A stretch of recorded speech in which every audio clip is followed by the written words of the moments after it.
anyways, good morning. This is my first time in Nashville, and it was great waking up in this beautiful city. It was my first time having hot chicken for breakfast. But before we dive in an intro, I just want to say thank you to MediaPost for having us here. It's already been a great start to the weekend, and if last night was any indication for how the rest of the events will go, it's going to be a really solid weekend. But my name is Alyson. Lisa gave a good intro. I am a paid senior director at Jellyfish, focused on paid search as my specialty. And I'm really excited to be here today to talk about how search is changing. It's not just how you're searching on Google or Bing. It's much more than that. People are, like Jeff mentioned earlier, saying I want a car and it's added to a cart. You're circling to search these days. You're watching videos, you're going to maps, you're just engaging in much more touch points. So how do we make sure we're pulling in customers, making sure we have our brand strategy to the right people that we're trying to reach and really engage them? So I will let the rest of the team say their names and roles, and then we'll dive into some questions. Yes, hello. My name is Erik Butler. Really excited to be here. Appreciate the hospitality so far and looking forward to a great couple days. I'm the Director of Marketing and Advertising for Universal Technical Institute. We're a leading trade school in the United States, really positioned as being the workforce provider for the trade skills. We have 14 campuses and 16 programs across the country. I'm responsible for all paid media, really throughout the funnel, really performance marketing. So thank you. Morning, everyone. It's good to be back in Nashville. I am Micheal Gumbert. Actually, since I was in Nashville last in October, I'm actually the senior paid media specialist at Medtronic now. And so I am in charge of kind of our global paid media across all our various products. Hi, you guys. I'm Ashley Sasnett. I'm the Senior Director of Content Strategy for Equifax. It's more about what I do and what I don't do. So the CRA, your credit report, all of that, I don't do that. That's a separate part of the business. Don't touch it. There's a giant firewall, so I don't know anything about that. I do all the other stuff, which is about 70% of our business. That's B2B, enterprise, and international. So my job is to take 4 BUs, about 400 different lines of businesses, a very complicated story, incredibly long buying cycles, and try to glue them all together so all my marketers are rowing the boat, or boats, in the same direction. It's funny. 9:30, my whole day is blown up. It's great. Love it. No, it's a lot of fun. Yeah, and Michael, you forgot to mention, this is his speaking bow tie. I said, wow, nice bow tie. He's like, I have to wear it every time I speak. So, yeah, with search really evolving and very rapidly, there's a stat that when users search these days, they're using 5+ devices, and not to even mention the channels on those devices. How are you embracing this change and really setting up your brands for success? And Michael, we'll start with you. Yeah, it's a really interesting question because obviously at Medtronic, we have enough products. Our CEO, we're actually celebrating our 75th anniversary, likes to say that a Medtronic product enhances the health and life of one patient every 2 seconds worldwide. So we are talking to doctors, we're talking to patients, and when you're talking about doctors, when you're talking about healthcare professionals, they're running around hospitals, they're busy people, so they're starting a search on the phone that they have in the pocket in the 30 seconds they have between cases, and then they're finishing that search at the end of the day when they get back to their desktop, or when they get home and they finally have some actual free time, maybe they're finishing on a tablet. So it's being ready to be there when they're looking for you, but also using all your other media channels, all your other media tools to make them want to go and find you. So it's the combination. Search doesn't happen in isolation. It responds to real world events as we're all lived through. If you go and look at the search history of the word COVID in December of 2019, nobody searched it. You fast forward to March of 2020, it is the most searched word on the internet. How do you respond to that? How are you even prepared to respond to that kind of search volume? And it's hard, but it's what you talk about with the culture. It's responding to the conditions. It's being prepared. What happens if our search blows up? What are our other channels doing? How are they creating those conditions? And quick follow to that. So when you say, COVID as your example, and you're in the medical type of field, what channels are you now considering search that you hadn't necessarily thought of before? Everything becomes search at that point. I mean, Facebook becomes search, YouTube becomes search. I mean, TV becomes, connected TV, OTT, they all become search channels, and you all have to approach them both how you would approach a search campaign, but then you also have to look at it from the other way. How do I approach a search campaign like it's a standard video campaign? How are we, beyond just like thinking about the keywords, what are the audience, what are the real world people that are behind these searches?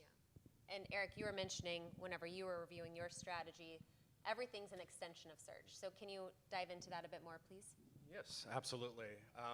I kind of think back to the old adage when I started in digital media, everything drives search, and really believe that. For us, over the last year or so, there's been some evolutions across the channels, particularly three. Paid social is a big one that's evolved for us, YouTube, and then our own website and the blog on that website. For paid social, we've really leaned into TikTok for our demographic. It's huge for our demographics, 18 to 34-year-old males, and particularly the younger ones, the higher converting ones. But we've leaned into TikTok, creative marketplace, creative exchange. It's really replaced our corporate advertising messaging that we'd pushed out, really listening to the influencers and being involved in that. Media has been very successful for us. YouTube, we've been very prescriptive in the way we approach the funnel, from reach to consideration to conversion, and then wrapping that with brand lift studies. And then the website for us has been huge. Our blog has grown year over year, just in double digits. Our content team's done a great job of just answering those questions that people are searching for, thinking about. But then we take the top performing blogs and we push them out as social posts and really kind of create that extended reach. So before we get to you, Ashley, you mentioned quite a few different channels, a few different tactics within each, TikTok, YouTube.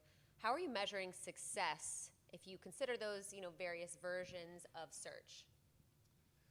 Well, broad question. Yeah, we are definitely evolving that. It's been a challenge, certainly. I mean, you can look for anecdotal evidence, but we've put some measurement tools in place. We're using CM360, the Google product. We're doing some mixed media modeling with the company. So we're really trying to dial that in. And aside from just, looking at when you pulse, does that, result in more searches, and is that bottom part of the funnel really expanding? Thank you. And Ashley, how would you consider your strategies changing over the year to really make sure you're set up for success? I never get to say this, but I had a light bulb moment with our previous speaker and was like, Equifax is so similar to Valentino. Here's why. Follow me. Bit of a track. IRL matters. When you have a buying cycle that is 12 to 18 months long, and you're not dealing with just a person, you're dealing with a group. Anyone else service B2B clients or is a B? Yeah. Y'all know. It's serious and it's real. Volume is small, it's expensive, there are fewer quality channels, and thought leadership, you gotta spend a lot of money on it because if you put out crap, they hate you. They're very discerning, they have excellent taste, or so they think. So, fast forward to multi-touch attribution. You can have all the beautiful digital channels in the world, and God, I wish I had that palette to play with, but I really don't. So we have got to figure out what works. Sales calls, webinars, event spaces, conferences, like how do we really put a lot of wham and bam into our interactions every time we have the opportunity? And we do that with content. Because again, long lead cycle, these are complicated data products. I mean, we're literally multi-year, multi-billion-dollar contract kind of things, right? So these are big tickets in enterprise. This is not, God, I wish I could just like go in and be like, buy these like blue jeans. I'm in Atlanta. If I could sell shovels and soda pop, like some of my fellow Atlantans do, I'm not saying it's easy, but God, it's got to be easier than B2B. So you've got to be thoughtful, and you've got to have time and patience. You've got to really massage that audience as they go through. you want to go from the first date to marriage, B2B data sales is not where you do that. Can I interest you in Vegas? You've got to really be thoughtful. You've got to really be methodical. So that means like there is no throwaway content. There is no throwaway money. There is no throwaway funnel. Cookies depreciation's killing us. Obviously, we have global sites, so we have all the GDPR stuff that we need to do. We're losing data. We also got really, really spoiled. I'm not blaming y'all, but we got really spoiled. We liked seeing big numbers on the board. You were bringing us impressions. We were bringing us traffic. Oh, look how sexy we are. Now it's quality over quantity. Are they converting? And if I can't sit with a marketer and say, okay, here's your messaging pillars. Here's the content you put out. This is all your touch points. And this is how many times you refreshed it. This is how many times you did follow up. This is how many times. I mean, you got to get into Salesforce. You got to get comfy, right? You got to really work it. I mean, this is not a hinge date. This is courtship. And by the time you get there and you can see and you can track to that conversion to the conversion goes down, but the number of conversions are going up, I'm a happy girl. It's a really, really difficult thing. Vertical matters, line of business matters, buyer group matters. How many people are literally in the room matters. So it's those kind of complications where it's like, yeah, Google can pull all their shenanigans they want, and PMAX is gonna happen. It's getting back to this idea of details matter, having patience, putting in the quality, and putting in the work. Because we don't have the opportunity of having any throwaway tactics or content anymore. Yeah, and would you say your creation of content has increased with Google's search generative experience? So, depends on what we're talking about. But yeah, when you're talking about your inbound, especially your organic search, we're gonna go heavy upper funnel, but that's all gonna be around our capabilities. Like, come in, let us establish rapport, why this data matters. Because remember, you're a data buyer.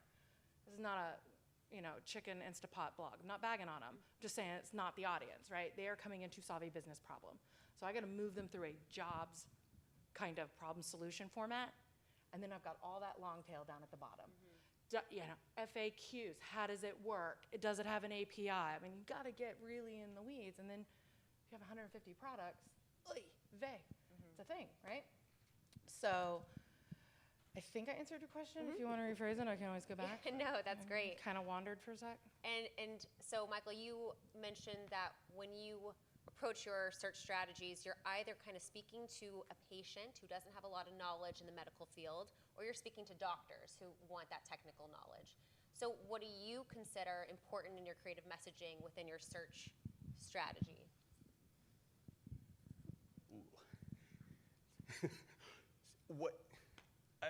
I think it goes back to what Nobles was saying earlier, is that these are still just people. Like, yes, a doctor is going to probably approach search differently. They're going to, so I'm actually married to a nurse, and so she will come home and start using the highly technical words that nurses use to describe what she's doing, and she might as well be speaking Greek to me. Like, I have absolutely no idea what she's talking, but she's still a person. She still loves playing games on her phone. She still loves watching TV. So it's blending. It's finding, and that's kind of where Medtronic's sweet spot is finding that balance of acknowledging that these are still people. They still have normal interests. They golf. They play baseball. They do stuff with their kids. They travel. But if they're a doctor, if they're a nurse, or they're an engineer somewhere, they have this jargon that they can fall back on. They think that way. They talk that way, and so they're more likely to search that way. Whereas a patient, it's like you were saying, they're trying to solve a problem. I have this condition. I am going into surgery and I'm scared out of my mind. Please, somebody reassure me. And being able to give them that kind of content, like our products are safe, here's why. Or hundreds of thousands of people have gone through exactly what you're going through. Here are some of their stories. So it's kind of treating them both like people, but understanding they're looking for the same information in slightly different ways. Because the doctor's looking for that same thing too. They want to know that they're going to cure their patient. They want to know their patient is going to survive. They also want to know they're not going to get sued in the process. Yeah. So. And do you use ChatGPT to say, how do I make copy that speaks to doctors? So Medtronic, we are actually developing an internal version of ChatGPT. I can't say the word right now, sorry. Copilot. Thank you. Only because we don't want it being based off the data set of the internet. We want it being based off only Medtronic things. And I'm part of that development process, and it is, Lisa, I'd take your copy compared to what the copy that ours is spitting out at some point. So but I mean, we're trying to, but we also have to be careful that this is patient data. Like we're a multinational corporation, so we have not just American privacy laws, we're dealing with European privacy laws, we're dealing with Asian privacy laws. So I mean, it gets really complicated really fast, and my head spins around it. Yeah, you can have your own panel dedicated to privacy. So kind of speaking about AI and its usage, Erik, do you guys use AI whenever you think about your approach? Yeah, I mean, our copy team, creative team definitely uses it for thought starters and things like that. I think it's useful there. Couldn't agree more with you. You have to monitor and make sure you're curating in the right way. I mean, I think all of us agree on that. And I just think about, just in general messaging, how the search results have changed, right? SGE. Has been interesting, and then AI overviews, and just the way, and I understand where Google's going with it, and they're not turning back. They're going to keep marching in that direction. Just to answer more complex questions, to make it more conversational, that creates longer queries, and I think you need to tie that back into your messaging. So we think about that when we work with our influencers and the scripts that they use, our blog posts and things like that, because that's how people are thinking. Making sure we're seeding that in our creative, and so trying to kind of create that connectivity between the channels, using that evolution within the search results and the search channel. Yeah, that's great. Do you have something to add? So I sit on an AI steering committee. Hi, corporate enterprise. Of course, I'm on a steering committee for something. And we're working on this, and the reason why marketing steering committee is important for AI is we've been using AI for years, right? Our MarTech stack has had AI. It's not that big a deal. We're used to it. The challenge with generative AI, the democratization of AI, is now any, Joe or Sue or whatever can go in and plug something into ChatGPT and do something goofy, right? So fast forwarding, you need framework. So, the guiding principles are, if an AI has been added to a tool where you are really not just proficient but good at it, great, layer in that AI. If there's training and guidance that needs to be prepared, build those frameworks, put those in. But if you're just going in and you're just playing around in an LLM, it is going to generate what already exists. That's what it's been trained to do. So if you're trying to come up with a new idea, you are efficient in a sea of sameness. The best thing is going to be the human brain, okay? That's where the new ideas are going to come from. So I'm always pushing, don't use generative AI here. Use it to help you edit and write better. Readability scoring, word choice, syntax, active voice, like the grammar we all hate to do because it's boring and horrible, but is important if you don't want to look illiterate, right? Great for AI. I'm on the steering committee.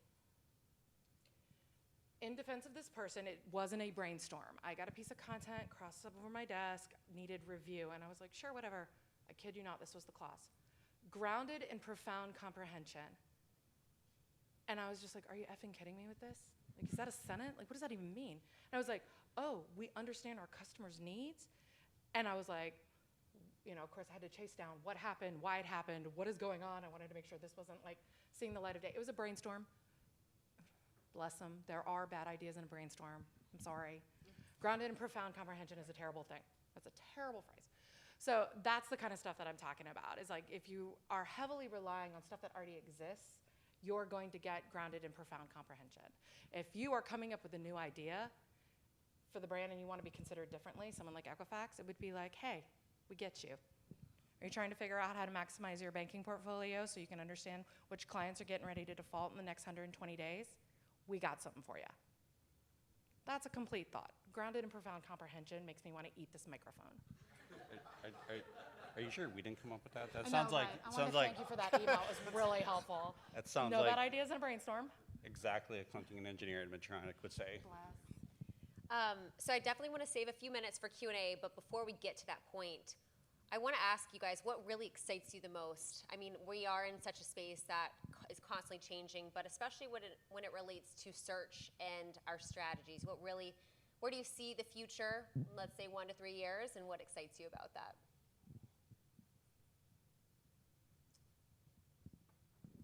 100% opinion, but if Google doesn't get this core update cleaned up and sorted out, we are going to see, I feel like, we are going to see consumers mass migrations onto smaller networks, more in like Slack channels, more Substacks, more things that are harder to get into, harder to measure, and harder to scale, because Google has made the search environment so complicated for brands that people can't find what they need.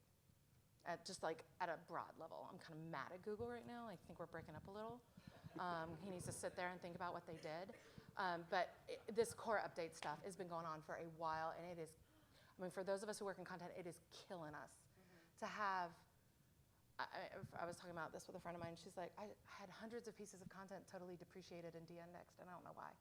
If I had known what was coming, I would have done that myself, redirected, reframed some of it, taken some of it down, like, just to wake up a day and just like half your website is like in a decaying limb.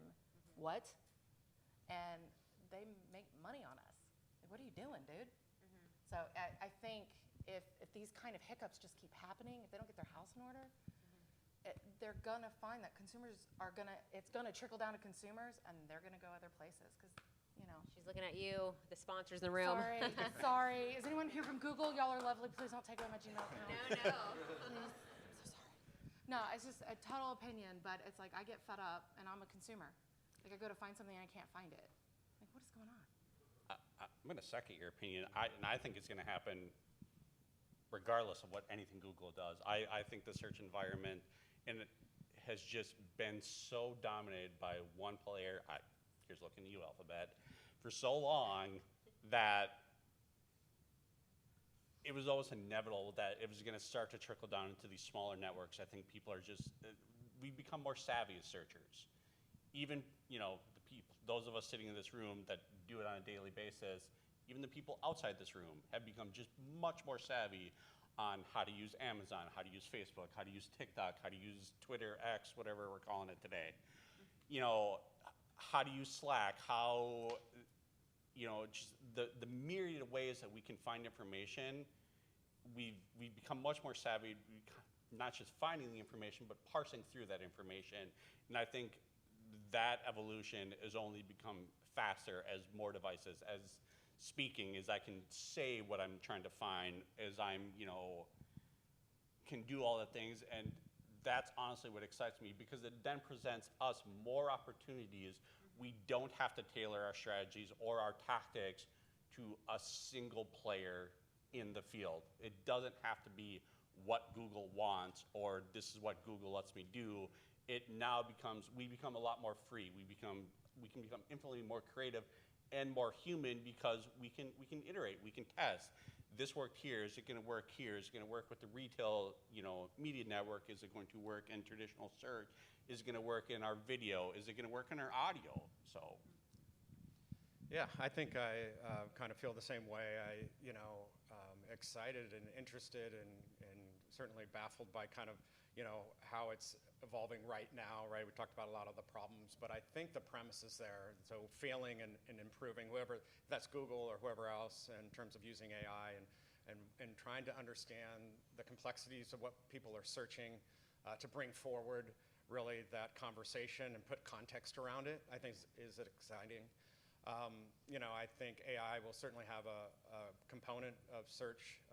You know, it's in the past trying to discern keywords, right? What is the true intent behind that? So building that out in context and using that in other parts of the business. Whereas Google's just like, use broad plus smart bidding. Yeah, exactly, right? Getting beyond that, right? It kind of feels like the Stone Age, and then eventually going to really just interfacing and you know, as I said, putting context around there. And then I think, you know, one thing that AI will be good for, and we had Neil Patel come and speak to our company, and he's incredibly thought leader, so it was really interesting. Think about large data sets and things like that too, and the ability to pull out from your first party data how to really leverage that in more prescriptive ways, I think is gonna be interesting. So. Yeah, well, thank you guys so much. There are a few minutes for some Q&A. Anyone have a question for these?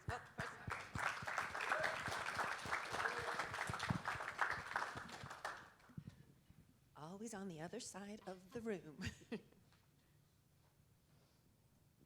Hi, Ryan Udani, University of Phoenix. I have a question more about structurally as we think about search strategy. With search strategy kind of going across multiple channels that aren't traditionally search, right? We previously SEO, SEM, but as we get into TikTok, YouTube, there's search strategy within all that. How are organizational structures fixed, budgets, right? How do you see that changing with where search strategy lives? We're having the question right now with TikTok and search is that the channel social media, and is the social media team responsible for that search strategy? Or should our search teams be responsible for that search strategy? Or is there like some type of universal group that talks about search strategy across everything search? How do you guys see that being held accountable for search strategy moving forward across all of those search opportunities? It's a really interesting question. I think as part of a huge, 100,000 plus people organization, what Medtronic, at least what we have done as we have seen kind of search evolve, is that instead of having a search team, instead of having a social team, we moved to just a paid media team. So we have a larger media team that handles all of Medtronic media, but now we have like, that kind of become the division. Either you're the earned organic media or you're me and you're the paid media. And so I think about it all holistically. I'm not thinking necessarily about a specific channel. I'm thinking just, okay, this is my search strategy, this ties into my larger paid media strategy for the business partner, and this is their business goal. Because ultimately it ties back to a business goal. At Medtronic, we want to help our patients, but we're doing that by selling a healthcare provider a product that can be used for that patient, and that is ultimately our business goal. So that kind of trickles down, into everything else that we are doing, and how we have slowly, through 3 or 4 iterations of reorganizations, tried to start organizing our team. Sorry, just to follow up to that. Sorry, if it's one person managing all of that, I guess how do you hold accountability across one person, right? I guess I'm just trying to understand one person doing all of that versus the skill sets to do that is very difficult to find. I should have been clear. It's not me doing it all. I'm just in charge of the team that's doing it all. So it is still multiple people. Instead of being in disparate teams, we're all collectively working together on a single team, and we are still kind of held to the standard. But we're still held to those quantity goals. How many impressions did we get? How many clicks did we get? How many people clicked through? What was our CPC? We're still kind of held to those goals, but ultimately, because you can't buy a Medtronic product online, I have the same problem that Ashley does, that we have to look at those goals. Those have to be our metrics that we look at, so. Sure. So I'm going to give you an answer you're going to hate. You're going to hate it. It's the budget owner. It's your executive sponsor. So here's the challenge you've got, right? You got people with MBAs, very smart people. They may even have marketing backgrounds. Fantastic. They are not in the day-to-day. In fact, they don't want to know how the sausage is made. They just want to know the flavor palette. They want to understand what they're tasting. So it's a people problem. It's not a channels problem. It's not an org problem. It's a people problem. So when you're hiring, this is how I approach it. I'm not telling you go fire anybody. When I hire people, I'm looking for a T. Do they have all these key skill sets? Have they laid their hands on search, content, graphics, film, video, analytics? Have they touched all of these things? And then they have a deep T in 1 or 2 things. Social, search, production. Project managers are gold at my place. Give me a couple of those, I'm a happy girl. But it's a people thing, because what's going to happen is if everybody has a really good ambient understanding of what everybody else does and how they do it, they're going to work together really, really well. They'll be accountable for their own stuff, but they're working together. And that rolls up to me, that I have to turn around and give it to my VP to give it to my CMO. And all she cares about is the team healthy? Like, no one's killing themselves trying to get this work done? Are we organized properly? Is the money being responsibly spent? And what is the output? Everything else is, I could tell her we are sending out carrier pigeons. She'd be like, I don't know what the kids are into. Is that a TikTok thing? She doesn't know. She doesn't care. So the farther up you go, it is executive and budget. And I hate that for you because you're looking down going, how do I allocate my dollars and how do I put my hours? And I hate that for you. I really do. I mean, this is hard. That's really hard. But if you can figure out how to glue them all together in one stream, world's your oyster in corporate. All right, well, we'll end it there. If there's, okay. All right, one more quick question. No, sorry, I didn't mean to sneak in there. Hey, I'm Kelsey. I lead digital advertising at Gucci. First, thank you guys so much. I haven't been texting. I've been taking furious notes. Thank you for sharing all of your intelligence. I so appreciate it. My question is around kind of all of you have touched on the fractured nature of search. You know, we can't all just rely on Google and Bing and maybe a few others. The consumers are getting really savvy, searching across multiple channels. My question is, how are you thinking about measurement with that? You know, it used to be so easy, a line item on Google Analytics for organic search, and you're monitoring traffic and conversion rate and dwell time. How do we do it now? I love this question. Quick answer. I swear, I'm so sorry. I'm so mouthy today. There's no quick answer. You can do pathing. You can do conversion pathing on your website with GA4. 3 sentences. And once you do, you can see what somebody's doing, how long they're spending there, and where they're going next and next and next. And if you can deliver on the click, you're going to convert better. All right, on that note, and yes, we have roundtables to then dive deeper and to really go into it. But thank you guys so much. Thank you, Alyson, Erik, Micheal, and Ashley.